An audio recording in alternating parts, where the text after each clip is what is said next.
Doctor نے کمرے کو کنڈی لگا دی اور لائٹ بھی بند کر دی۔ اس نے نہ جانے مجھے بے ہوشی کی حالت میں کیا کیا جو میں حاملہ ہو گئی تھی۔ میں حاملہ نہیں ہو رہی تھی، اسی لیے ڈاکٹر کے پاس چلی گئی تھی۔ ڈاکٹر نے میرے شوہر کو باہر بیٹھنے کو کہا اور اندر کمرے کو کنڈی لگا دی، پھر لائٹ بند کر دی۔ میں ماں نہیں بن پا رہی تھی۔ ڈاکٹر چیک اپ کرتے کرتے میں ہسپتال کی میٹنگ ایریا میں اپنے شوہر کے ساتھ بیٹھی تھی۔ میں بے حد پریشان تھی۔ میرا شوہر مجھے گھور گھور کر دیکھ رہا تھا۔ میں نے ایک نظر اس پر ڈال کر فوراً ہٹا دی۔ مجھے وہاں پر بے حد بے چینی ہو رہی تھی۔ جب سے میں نے سنا تھا کہ یہاں کے ہسپتال میں میل ڈاکٹر علاج کرتے ہیں، میں کیسے کسی مرد سے اپنا علاج کروا سکتی تھی؟ میں اس الجھن کا شکار تھی۔ میں سوچ رہی تھی نہ جانے وہ مجھ سے کیسے کیسے سوال کرے گا، کیا کہے گا اور میں اسے کیا جواب دے پاؤں گی۔ میں نے اپنے شوہر سے کہا میرا علاج کسی لیڈی ڈاکٹر سے کروائیں، لیکن اس نے کہا نہیں، وہ ایک بہت ہی اچھا ڈاکٹر ہے، وہ بہت زیادہ مشہور ہے۔ اس ڈاکٹر نے آج تک جتنی عورتوں کا علاج کیا ہے وہ ناکام نہ ہوئی ہیں۔ لیکن میں بہت زیادہ پریشان تھی۔ میں تب بھی اپنی اس الجھن میں الجھی ہوئی تھی اور نرس آ کر کہنے لگی مسز عامر کون ہے؟ میرا شوہر کہنے لگا یہ میری بیوی ہے۔ میں نے عامر کا ہاتھ پکڑ لیا تھا۔ عامر بھی میرے ساتھ کھڑا ہو گیا تو نرس کہنے لگی نہیں، صرف پیشنٹ کو ہی چیک اپ کرتا ہے ڈاکٹر، پیشنٹ کے ساتھ کسی کو بھی اندر آنے کی اجازت نہیں ہے۔ یہ سن کر میں تو اور بھی زیادہ پریشان ہو گئی تھی۔ میں چاہتی تھی عامر بھی میرے ساتھ اندر چلیں، لیکن عامر نے اپنا ہاتھ چھڑاتے ہوئے مجھے سمجھانے لگا جاؤ، ڈاکٹر کی ہر بات دھیان سے سننا اور صحیح صحیح جواب دینا۔ پریشان ہونے کی کوئی ضرورت نہیں ہے، لیکن میں گھبرا رہی تھی۔ میں سوچ رہی تھی وہ جو بات لیڈی ڈاکٹر سے کر سکتی تھی اس سے کیسے کر سکتی ہوں۔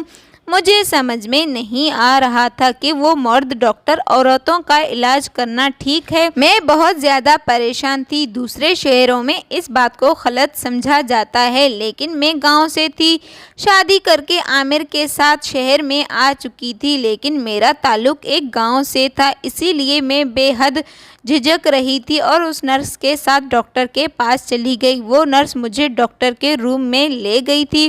جب میں اندر گئی، سامنے ڈاکٹر نے اس کو دیکھا تو آنکھیں پھٹی کی پھٹی رہ گئیں، کیونکہ میرے شوہر نے کہا وہ ایک بزرگ ڈاکٹر ہیں، آج تک اس کے ہاتھ سے کوئی کیس بھی نہیں خراب ہوا۔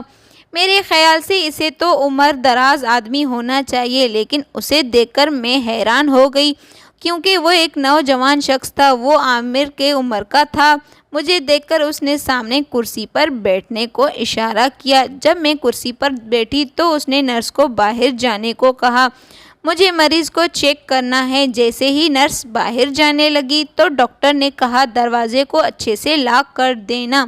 یہ سن کر میرا دل اور بھی بے چین ہو رہا تھا۔ نرس مسکرا رہی تھی اور اس نے دروازے کو لاک کر دی اور خود باہر چلی گئی تھی۔ پھر ڈاکٹر مجھے سر سے پاؤں تک گھور رہا تھا۔ پھر جو سوال اس نے مجھ سے پوچھا یہ سن کر میں شرم سے پانی پانی ہونے لگی تھی۔ پھر اس نے پوچھا کہ تمہاری شادی کو کتنے سال ہو گئے ہیں؟ میں نے کہا 4 سال ہو گئے ہیں۔ اس کے بعد اس نے پوچھا شوہر سے تعلق بنانے کے وقت خوش ہوتی ہو یا نہیں؟ مجھے سمجھ میں نہیں آ رہا تھا کہ میں اسے کیا جواب دوں۔ شرم سے میری نظریں نیچے جھکی ہوئی تھی۔ ڈاکٹر نے اگلا سوال پوچھا کہ حاملہ ہونے کے لیے کب سے دوائیاں استعمال کر رہی ہو؟ میں نے کہا پچھلے 2 سال سے کر رہی ہوں۔ ڈاکٹر نے کہا اس سے پہلے تم امید سے ہوئی؟ میں نے کہا ہاں، شادی کے 1 سال بعد میں امید سے ہوئی تھی، لیکن بچہ جنم نہ دے پائی۔ بچہ جنم دینے سے پہلے میں نے وہ سب چھپایا تھا، میں ڈاکٹر کو نہیں بتا سکتی تھی۔ وہ بچہ جنم دینے سے پہلے میرے پیٹ میں مار دیا گیا۔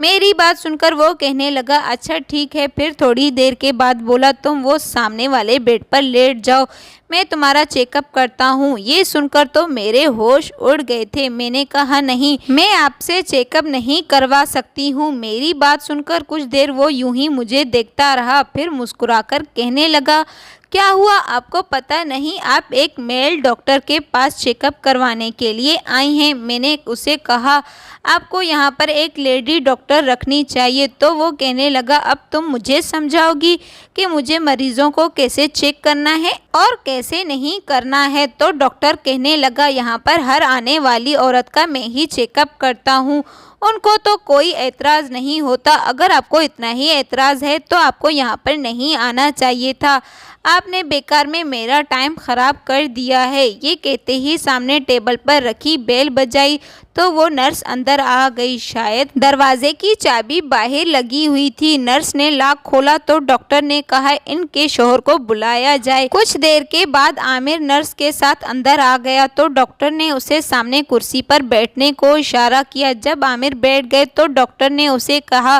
آپ کی بیوی میرے ساتھ تعاون کرنے کے لیے تیار نہیں ہے، اسے مجھ سے چیک اپ کروانا نہیں ہے۔ آپ کی بیوی کہہ رہی ہیں مجھے یہاں پر لیڈی ڈاکٹر رکھنے کی ضرورت ہے، اگر آپ کو مجھ سے علاج نہیں کروانا تو آپ جا سکتے ہیں، آپ نے میرا ٹائم ضائع کیوں کیا ہے؟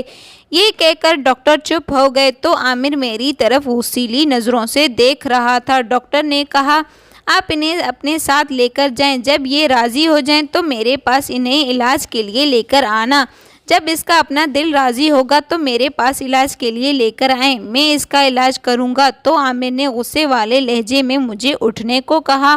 میں خاموشی سے اس نظریں جھکائے کمرے سے باہر نکل گئی تو پورے راستے میں عامر مجھے ڈرائیو کرتے ہوئے باتیں سنا رہے تھے۔ پچھلے 4 سالوں میں تمہارا علاج کروا کر تھک چکا ہوں، لیکن تم حاملہ نہیں ہو رہی ہو۔ ہر جگہ سے مایوسی نظر آ رہی تھی، اس کی گارنٹی تھی، لیکن تم اس سے علاج نہیں کروا رہی اپنی، اس کا کیس بھی کبھی خراب نہیں ہوتا، اسی لیے میں تمہیں یہاں پر لے کر آیا ہوں، لیکن تمہارے نخرے ختم نہیں ہو رہے ہیں۔ آخر تم چاہتی کیا ہو؟ اگر تمہاری حرکتیں ایسی رہیں تو میں زیادہ دن برداشت نہیں کروں گا، میں تمہیں اپنی زندگی سے نکال دوں گا۔ مجھے اپنے خاندان کے لیے ایک وارث چاہیے، تم جانتی ہو مجھے ایک بچے کی سخت ضرورت ہے، اسی سال مجھے اپنا اولاد چاہیے۔ عامر کے منہ سے یہ باتیں سن کر میں تڑپ کر رہ گئی۔